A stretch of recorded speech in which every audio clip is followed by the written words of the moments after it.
The accident that saved millions. The story of penicillin. In the early 1900s, the world was very different from today. Many people died from infections that we now think of as small or easy to cure. A cut on the hand, a sore throat, or even a scratch could turn deadly. Doctors could only clean wounds and hope for the best. There were no antibiotics, no strong medicines to kill bacteria. People feared diseases that spread quickly, and hospitals were full of patients who had little chance of surviving. One man would change this. His name was Alexander Fleming. Fleming was a Scottish doctor and microbiologist. He was curious and liked to look closely at things that most people ignored. He did not always follow rules, and his laboratory was often messy. But he had a sharp mind and a talent for noticing small details. During World War I, Fleming worked as a doctor, treating wounded soldiers. He saw many men die, not from their wounds, but from infections in those wounds. Even when doctors cleaned the injuries, bacteria often spread and killed the patients. This memory stayed with Fleming for the rest of his life. He decided he had to find a better way to fight infections. In 1928, Fleming was working at St. Mary's Hospital in London. As usual, his lab was not very tidy. Dishes filled with bacteria cultures were left on tables. Most scientists would have thrown them away, but Fleming let them sit. He believed that sometimes chance could teach him something new. One day, he returned from a holiday and began looking at the dishes of bacteria he had left behind. On one dish, he noticed something unusual. There was a spot where bacteria were not growing. Instead of the usual thick spread of germs, there was a clear circle. In the center of that circle was mold.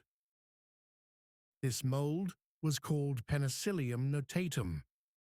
Somehow, it had landed on the dish and stopped the bacteria from growing near it. Fleming looked at the dish carefully and thought, "This mold must be producing something that kills bacteria." Most scientists might have cleaned the dish without thinking much about it, but Fleming did not ignore it. He was curious. He began to test the mold. He grew it in different conditions and studied the liquid around it. He found that the liquid could kill many kinds of harmful bacteria, including those that cause sore throats, scarlet fever, and even deadly blood infections. Fleming named the substance from the mold penicillin. He realized it could become a powerful medicine. It was natural, safe for humans, and very effective against germs. However, Fleming also faced problems. Penicillin was not easy to make. The mold grew slowly, and it was hard to collect the useful liquid in large amounts. Fleming published his findings in 1929, but not many people paid attention. At first, other scientists thought it was just an interesting discovery, not a useful one. For many years, Fleming kept studying penicillin, but he could not find a way to make enough of it to treat patients. He was disappointed, but he never gave up completely. Then, in the late 1930s, a group of scientists at Oxford University began working on the same problem. Their names were Howard Florey, Ernst Chain, and Norman Heatley. They read Fleming's old research and thought penicillin might save lives if it could be produced in large amounts. The Oxford team worked day and night. They tested penicillin on mice and found it could cure deadly infections. Excited, they tried it on humans. The results were amazing. Patients began to recover. It was a miracle. But again, the problem was supply. The mold produced very little penicillin, and the team could not treat many people. They needed help. World War II had started. Soldiers were dying not only from bombs and gunfire, but also from infections in their wounds, just as in World War I. The need for penicillin was urgent. The Oxford scientists asked for help from the United States. American drug companies and scientists joined the effort. They found better ways to grow the mold and extract penicillin. They even searched for stronger strains of the mold. One of the best strains was found on a moldy cantaloupe melon at a market in Illinois. With these new methods, factories began producing penicillin in large amounts. By 1944, there was enough penicillin to treat thousands of wounded soldiers. The medicine saved countless lives. The discovery of penicillin marked the beginning of the antibiotic age. After the war, penicillin became available to everyone. Soon, other antibiotics were discovered, each helping to fight different kinds of bacteria. Medicine changed forever. The discovery of penicillin saved millions of lives and continues to do so today. With just a simple pill or injection, deadly infections were killed. It also opened the door for modern medicine, surgery, and treatments that would not have been possible without antibiotics.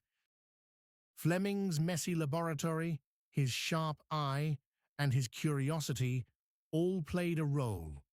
It was partly luck and partly his habit of noticing things others ignored. But without the teamwork of scientists from Oxford and the US, penicillin might never have become a medicine for the world. Fleming, Florey, and Chain were awarded the Nobel Prize in Medicine in 1945 for their work. Fleming became famous, though he remained a humble man. He always warned people that bacteria could become resistant if antibiotics were used too often. His warning was wise, and it is still important today. Question 1. Who discovered penicillin? A. Louis Pasteur. B. Joseph Lister. C. Alexander Fleming.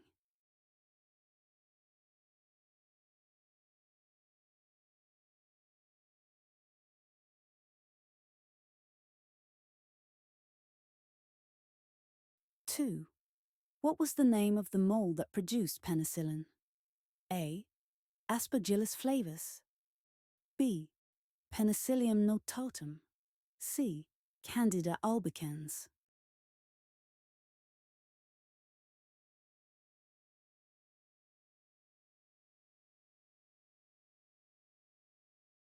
Three. What was Fleming's laboratory like? A. Messy and untidy. B. Very clean and organized. C. Always empty.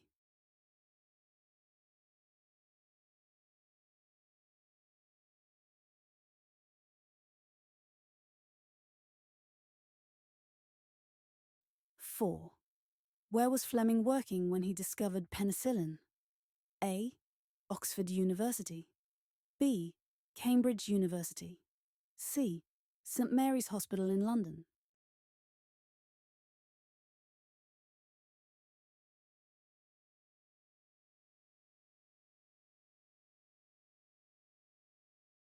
Five. What did Fleming first notice on the dish that led to the discovery? A. Bacteria spreading quickly. B. Mold-killing bacteria. C. A crack in the glass.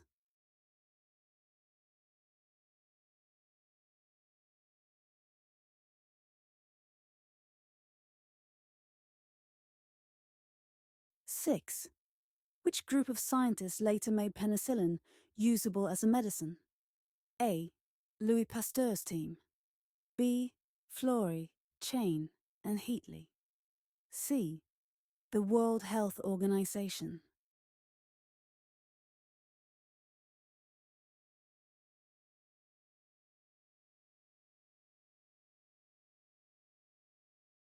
Seven. During which war did mass production of penicillin become urgent? A. World War II. B. World War I.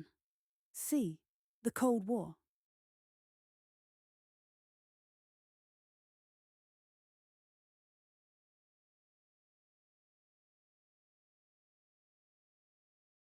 Eight. What country helped produce penicillin on a large scale? A. Scotland. B. Germany. C. United States.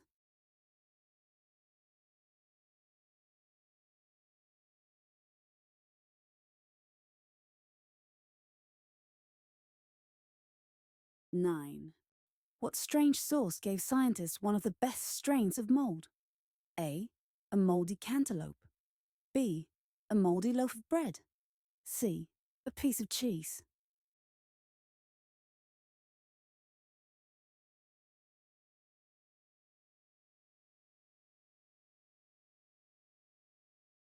Ten. What important warning did Fleming give about antibiotics? A. They should never be used. B. They might stop working if overused. C. They are dangerous for everyone.